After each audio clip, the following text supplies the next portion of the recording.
Obviously, welcome to Asombro's virtual teacher workshop. Our theme for today is climate change cause and effects.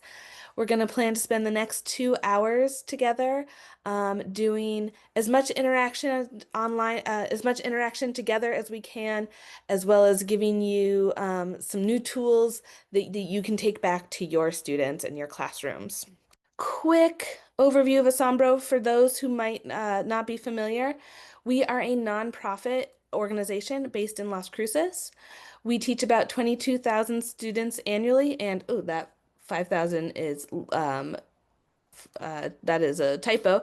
Should be closer to about 1 or 2,000 teachers annually through our classroom visits, field trips, teacher workshops, and our Asombro anywhere online or physical curricula that we can mail to you.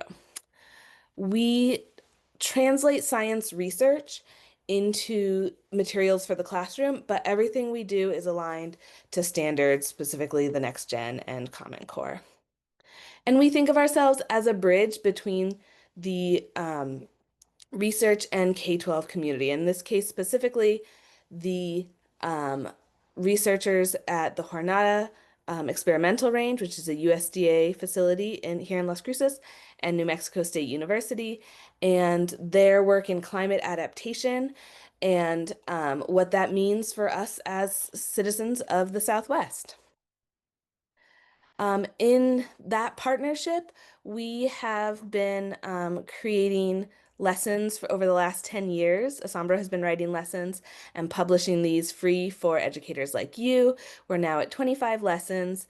They come with educators' guides, slides, training videos, student handouts, and they're designed to be done with materials that you either hopefully have in your classroom or have easy access to. So with that, we'll go more into those lessons later, but I want to hand it over to our guest speaker, Dr. Katie Steele. She's a college associate professor for plant and environmental sciences at New Mexico State University, and she's going to give us a little background on climate change and around climate science, and then specifics, the things she is thinking about here in the Southwest. All right. Thank you, Kelly. I'll just get my screen shared. Okay. I think I have this set up. Okay. Can you see my screen all right? Yeah. Okay, good. So I'm going to talk today about atmospheric warming, specifically the greenhouse effect. Bit of a 101 revisit, I'm sure, for most people, and then touch upon how that influences extreme weather in the Southwest. So first of all, I wanted to have you do a check-in question. So I'm going to use the chat for this. Let me just bring my meeting controls back.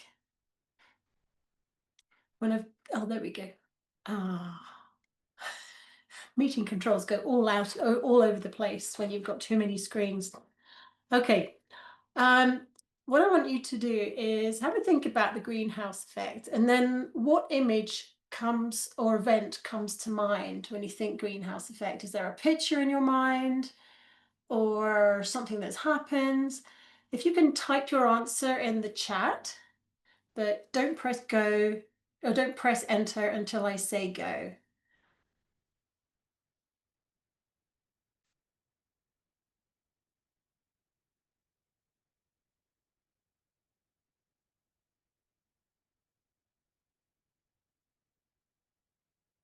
Okay, I can see people are still typing, so I'll give you a few more seconds.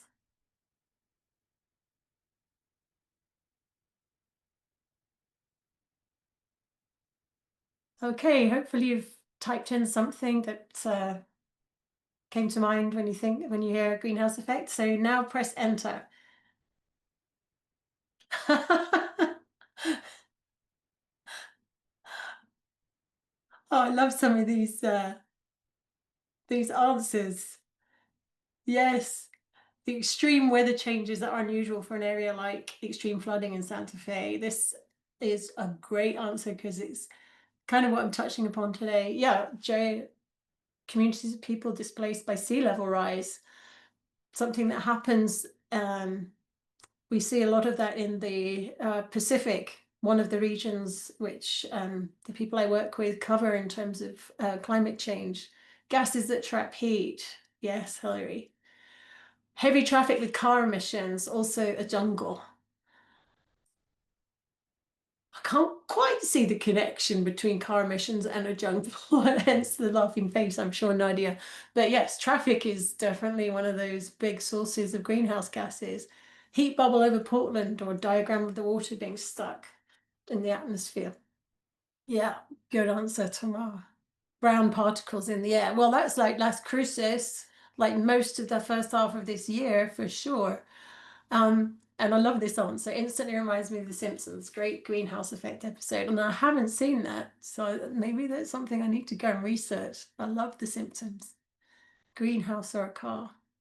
I love this answer, Venus. So Venus is a great answer because Venus is, of course, like packed. Its atmosphere is packed full of greenhouse gases. So that's why it's really so hot.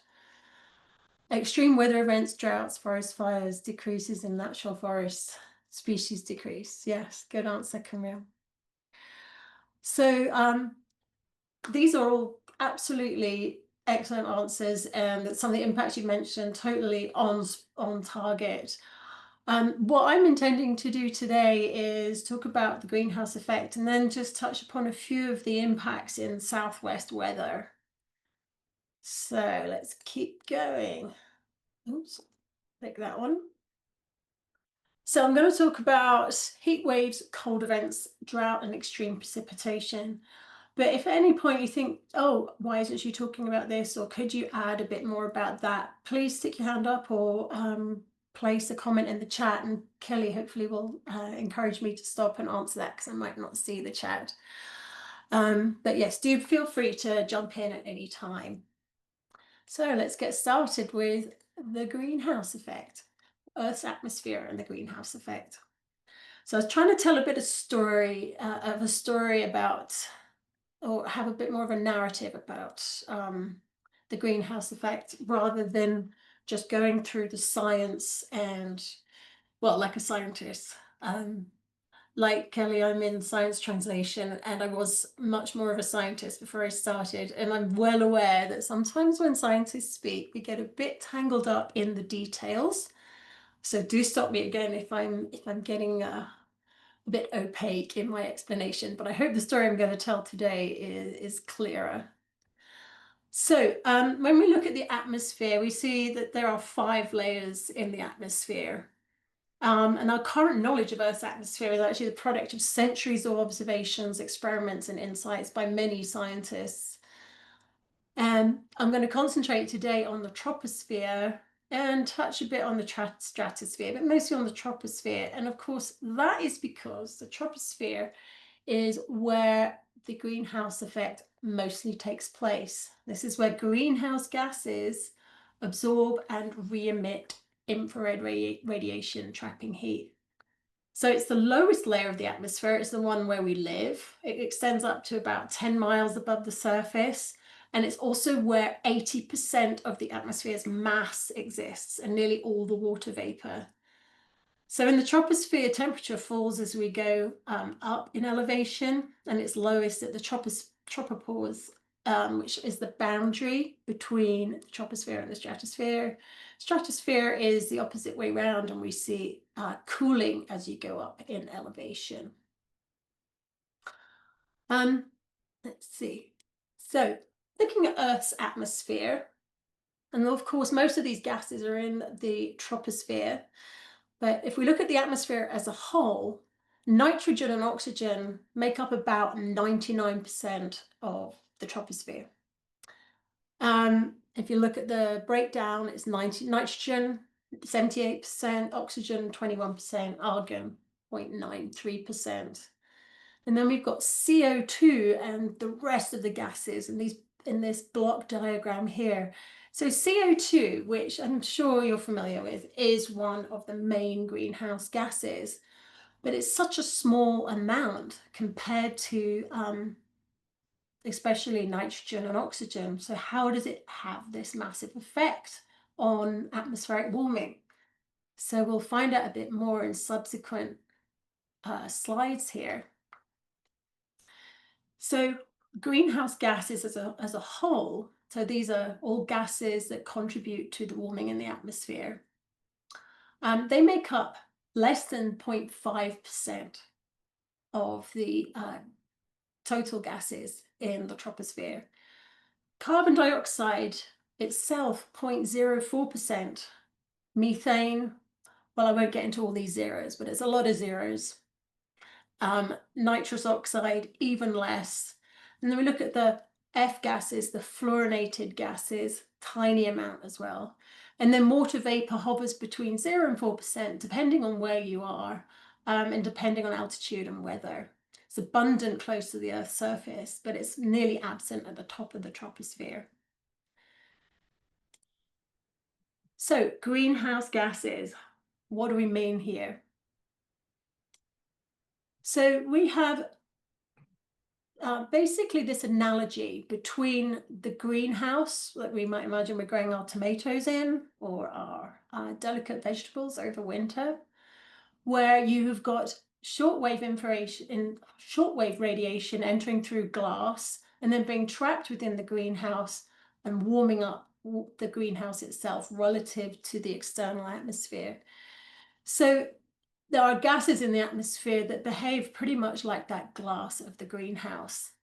But what's actually going on behind the scenes, you've got the sun emitting shortwave radiation or sunlight, and that sunlight enters our atmosphere and it warms the Earth's surface.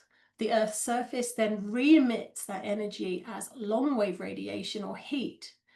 And as that's traveling back up through the atmosphere, a gas molecule may intercept it and absorb it. But there's something very specific about those gas molecules that means that they are able to absorb radiation. So we'll get into a little bit more of that in a couple of slides' time.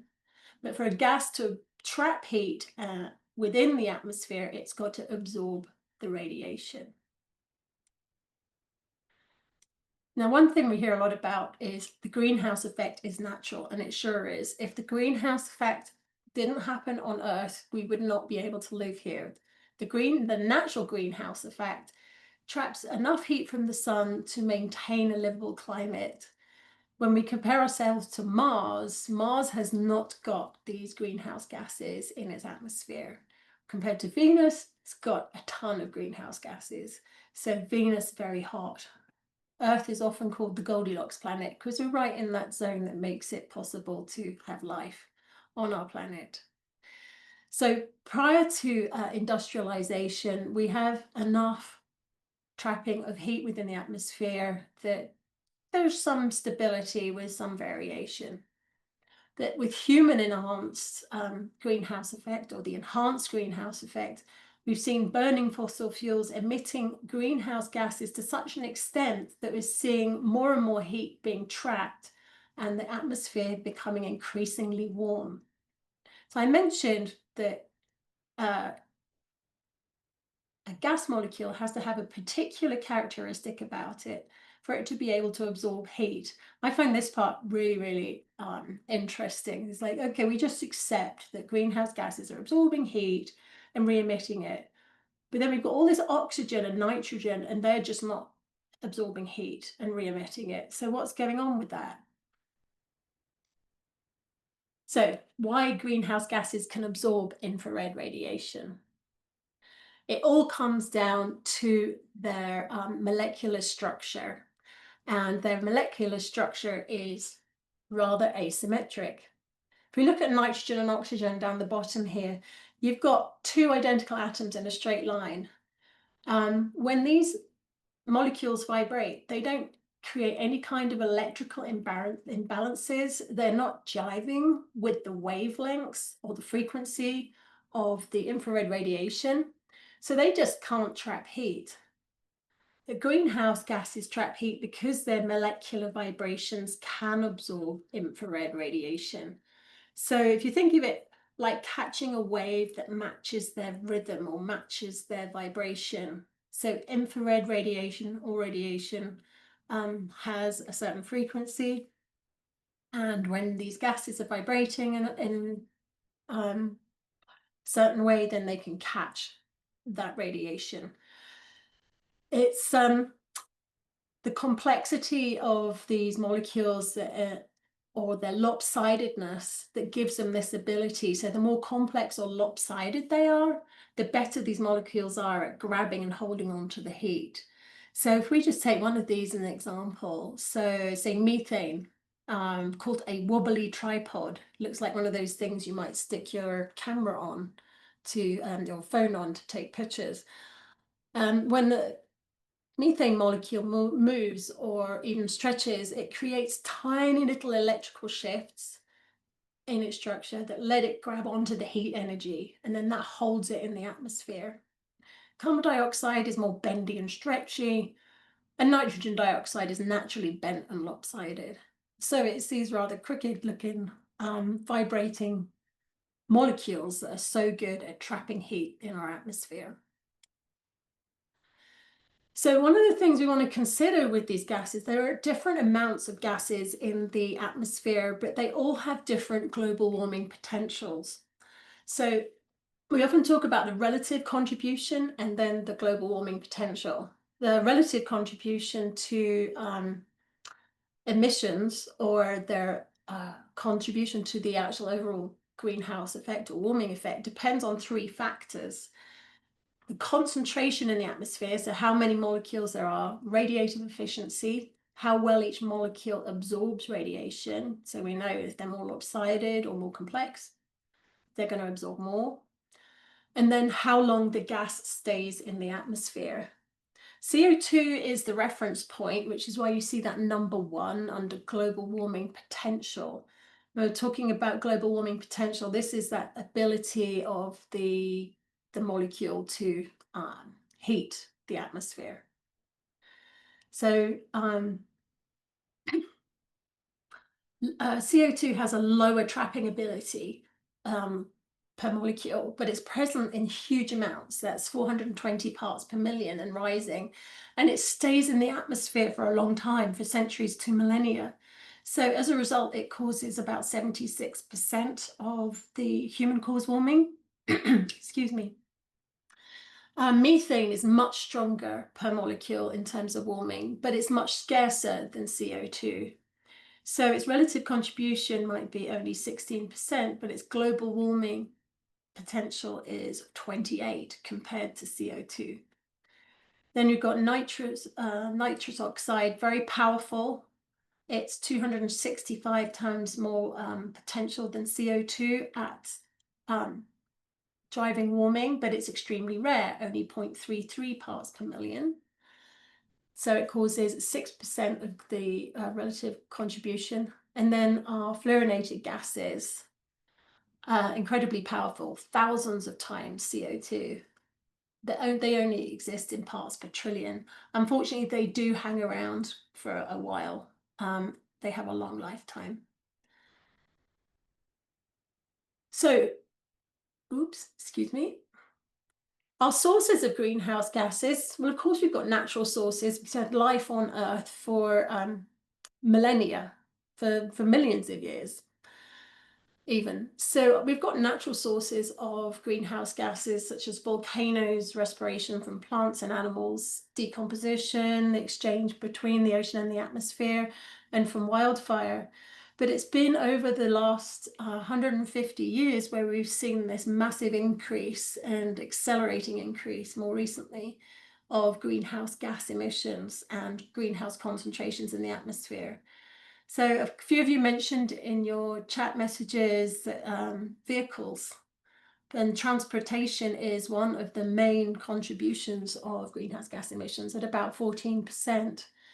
The biggest one though is heating and electricity generation, so 25%.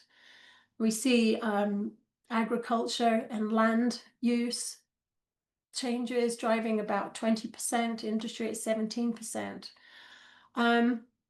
One thing that interests me a lot is food waste at 6.7%. And food waste is, of course, something that we can actually easily do something about in terms of like trying to mitigate changes. Other things too, of course, like how much we drive and what we drive, or how we heat our houses, etc. But food waste is one of the easiest steps to take. That would be for another presentation. I'm coming back here to the how CO2 itself has changed over the last 800,000 years. And I wanted to show you this slide because it has a particular poignancy for me. I was doing field work in 1995, 1996, where I was measuring photosynthesis in plants outside, and I had to calibrate my equipment to the atmospheric level of CO2. In 1995, that was about 360 parts per million. So that's that pink dot. And I can't quite believe how much we have risen since I was doing my field work. We're now at about 420 parts per million of CO2 in the atmosphere. We have a look at this next slide. This goes into a bit more detail about carbon dioxide and temperature. So there's a long history of research surrounding how temperature is related to carbon dioxide concentrations in the atmosphere. And this goes primarily back to the work in East Antarctica, where they drew very long ice cores, some which went back 800,000 years. I believe this is the Epica Dome Sea ice core. But you've got other work from Vostok as well, also in Antarctica.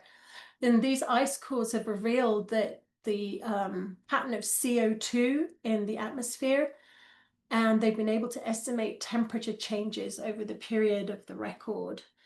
So the tiny bubbles that are trapped in ancient ice, they help preserve this snapshots of Earth's atmosphere. And it's by analyzing these bubbles that scientists have been able to reconstruct CO2 levels and temperature estimates going back 800,000 years. And we can superimpose onto this graph more recent changes in temperature. And this is what is so profound, where you see this blue line shooting up at the end towards the star. We haven't seen temperatures or CO2 concentrations rather this high over the last 800,000 years. Now, if you go back a bit further, you'll see higher CO2 levels, but that's when our continents were arranged quite differently, and we had massive changes in the geological functioning of the planet. Okay, so I'm going to move on now to the impacts of a warmer atmosphere on the extreme weather in the southwest. So one of the most obvious things to talk about is our heat waves in the southwest. So if we have a look at a rather memorable day, June 23rd, 2021, of course, we have seen hotter and longer heat waves since this particular picture. But this is a good example of how our southwest feels the heat. That if we look at the data, and this has been published in the National Climate Assessment, the 5th National Climate Assessment, we are seeing frequent and longer, or more frequent and longer heat waves. So whereas we always would have heat waves in the past, they are persevering for longer, and they are hotter. I mean, last year in Las Cruces was a good example, I think, of a very long heat wave. We've got an earlier onset of the heat season, so we're switching our ACs on, air conditioning units on sooner. And the heat season may also persist longer into fall. We're seeing record-breaking temperatures. And one of the most sobering examples of or aspects of the heat waves that we're experiencing in the southwest is that the southwest is warming faster than many other US regions, with average temperatures about 2 degrees Fahrenheit above the long-term norm. So if we look at individual cities as well, cities like Phoenix, even Albuquerque, Las Vegas, we're seeing them have a sharp rise in heat wave frequency, and that's especially since the 1960s. We actually look at the percent area of the US Southwest experiencing extremely hot daytime temperatures. So we've got area in percent in the left, and then we have got year along on the y-axis and year on the x-axis here. We have got a much higher percentage area of the Southwest experiencing heat waves since about 1995. And particularly into the 2000s. And this only goes up to 2020, so it's not even thinking about the last 4 years, which have been particularly hot.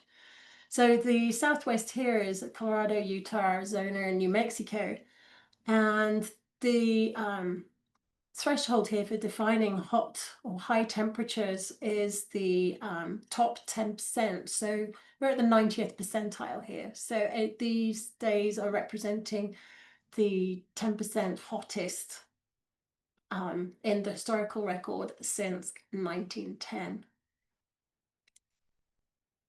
So paradoxically, we've also got extreme cold. This doesn't happen so frequently in the Southwest, but we do get these extreme cold snaps. And paradoxically, this can be related also to global warming. And I'm going to speed through this. I realize I've been talking for about 30 minutes now, so I better make a move on. So earlier this year, southern New Mexico, including down here in Las Cruces, we saw unseasonably cold mornings. And I think this happened around January or February. Someone might remind me, but we had that real cold snap and people's plumbing broke. And we saw that same thing happen in 2011, February 2011. What happened there is that your polar vortex, which is a high altitude band of strong westerly winds that rotates above the Arctic, usually it's trapping a pool of frigid air above the Arctic, and it keeps it isolated from us in the mid-latitudes. But it doesn't often affect our winter weather, but when it does, it can be quite profound. When it's strong, it keeps that cold air bottled up. But when it's weak, it starts to spill southwards, and we see warm air moving north, and this wavy pattern on the right here, we see cold air moving south. And that is air that's coming down from the Arctic. Leads to extreme cold snaps in places that we don't usually see them. Like we heard about it in Florida. There's not enough people down in New Mexico for the national news to report on us, but yeah, we get that too. So this is happening because of Arctic amplification, where the Arctic is warming 2 to 4 times faster than the rest of the planet. And we see that reduction in the temperature gradient between the Arctic and mid-latitudes. That weaker gradient between the Arctic and mid-latitudes causes this instability and the waviness in the vortex and also in the jet stream.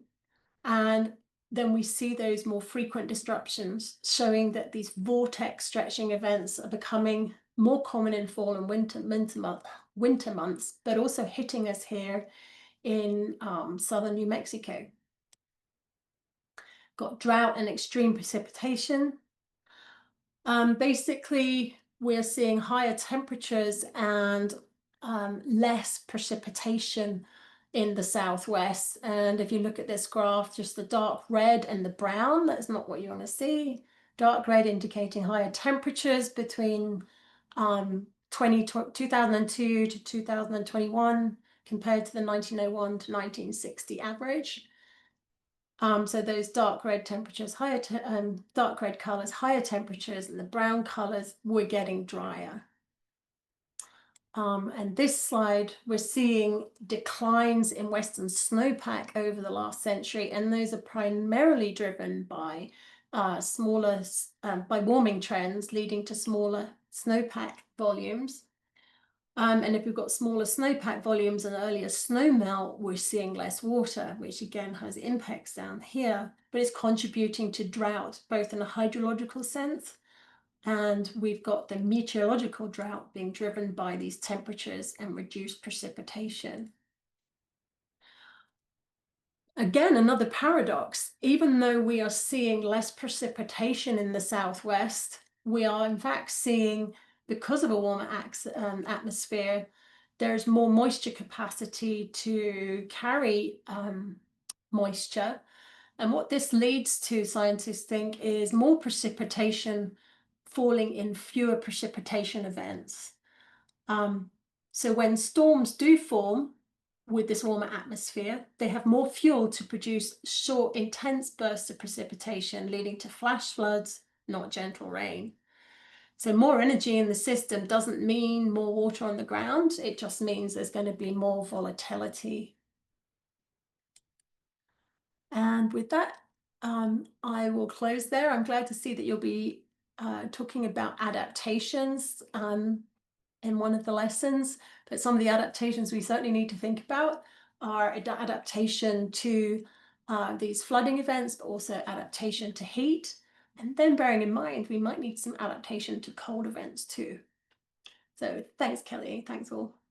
Thank you so much, Katie. We really appreciate you joining us today, and that was great, uh, great overview covering basics as well as taking us deeper. And will you email me your slides so I can share them out with everyone? Yes, I will. I'll see if I can drop them in the chat now, but I'll email Perfect. them to you too. Okay, great. And then, we have time for like one question if anyone's got a burning question. Otherwise, we're gonna move on, but you can always share if you questions come up later, you can share them with me and I can pass them along to Katie. Laureen. Yes, and this is something that's been bothering me here in Santa Fe. It feels like the intensity of the sun rays that are coming through to reach us on Earth has increased. I've lived here over 30 years, and it's not so much that it's more intense. And I'm wondering, is that part of things that are happening too? It's because the radiation changes. I've not heard anything about it though. Yeah, we do have sunspot cycles, which have a minor effect on Earth's climate. I think the contribution is something like 1 to 2% compared to CO2. But the actual intensity or the flux density of radiation is not significantly higher. But what you might feel, and I remember this from doing my research in the field, um, when we have these like especially in the monsoon, when you've got these big like summer cumulus clouds that build up, in between those clouds you've got very, very clear atmospheres, so you've got not as much water vapor and other particulates between the summer cumulus, which when you're actually measuring it, you'll see the flux density of photons actually go up quite high compared to when you've got perhaps more of a dusty atmosphere or more of an even distribution of water vapor in the atmosphere. So it's quite interesting just to go out there and measure it if you've got that ability, like on just what looks like a clear day might actually not be as clear as when you've got a cloudy day and the blue sky in between. So that's the only example I can think of off the top of my head. That works. Thank you very much. That explains it more for me. All right. Thank you so much, Katie. Thanks for watching. Please feel free to reach out with any questions and make sure to visit asombro.org/climate for all our climate change resources. If you live within a 2-hour drive of Las Cruces, we would love to come visit your classroom. You can find all our K-12 programs at asombro.org. Or come visit us at the Chihuahuan Desert Nature Park just north of Las Cruces.